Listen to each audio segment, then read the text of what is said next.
সাকিব আল হাসানকে রেকর্ড আল হাসান বললে মোটেও বাড়াবাড়ি কিছু হবে না। তবে যদি বলা হয় টেস্ট ও ওয়ানডের সাকিবের সামনে টি-20-র সাকিব বড়ই বেমানান, তাহলে কি আপনার মনে খটকা জাগছে? আপনাদের শঙ্কা দূর করতে শুরুতেই আসন্ন বিশ্বকাপে যে 4 প্রতিপক্ষের বিপক্ষে বাংলাদেশ মাঠে নামবে তার ছোট্ট একটি পরিসংখ্যান দেখে নেওয়া যাক। গ্রুপ পর্বে সাকিবদের মোকাবেলা করতে হবে শ্রীলঙ্কা, দক্ষিণ আফ্রিকা, নেদারল্যান্ডস এবং সর্বশেষে নেপালের। 4 দলের বিপক্ষে সাকিব মোট ম্যাচ খেলেছেন 21টি, তার মধ্যে 20 বার আউট হয়ে রান করেছেন মাত্র 312। এভারেজটাও নামের সাথে বড্ড বেমানান, 15.6। ওয়ানডে স্টাইলে ব্যাট করা এই 21 ইনিংসে সাকিবের স্ট্রাইক রেট মাত্র 109.47। সম্প্রতি নিজেদের মাঠে সফরকারী জিম্বাবুয়ে সিরিজ চলাকালীন সাকিব বলেছিলেন জিম্বাবুয়ে যুক্তরাষ্ট্রের বিপক্ষে সিরিজ খেলে বিশ্বকাপের প্রস্তুতি ঠিকঠাকভাবে নেওয়া সম্ভব নয়। তবে পারফরমেন্স মূল্যায়ন করলে দেখা যাচ্ছে এই দুই দলের বিপক্ষেও ব্যাট হাতে তেমন একটা সফল নয় সাকিব।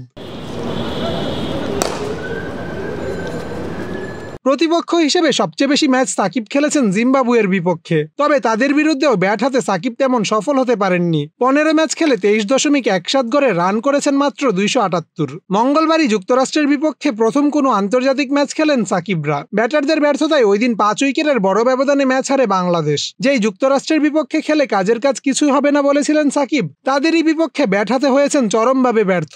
12 বল খেলে করেছেন মাত্র 6 রান। টেস্ট 16 ইনিংসে মাত্র 50 স্ট্রাইক রেটে সেদিন ব্যাট করেন বিশ্বসেরা অলরাউন্ডার।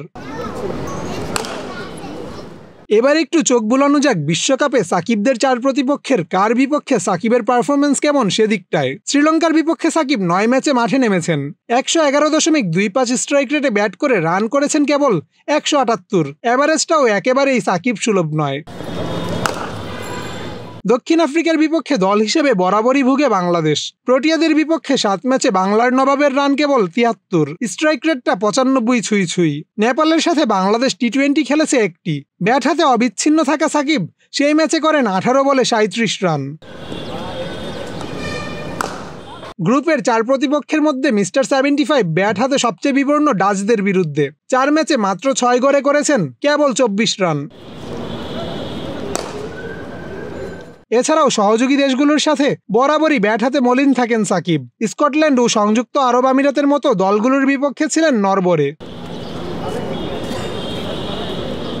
আসন্ন বিশ্বকাপে হয়তো শেষবারের মতো টি-20-র বৈশ্বিক আসরে লাল সবুজের প্রতিনিধিত্ব করবেন বাংলার জান, বাংলার প্রাণ মিস্টার 75। তাই বরাবর ব্যর্থ হলেও টিম টাইগার এবং সকল সাকিব ভক্ত মুখিয়ে আছেন তার ব্যাট থেকে স্পেশাল কিছু দেখতে। তবে প্রশ্ন থেকেই যায়, আদৌ সাকিব ভালো কিছু করতে পারবেন তো?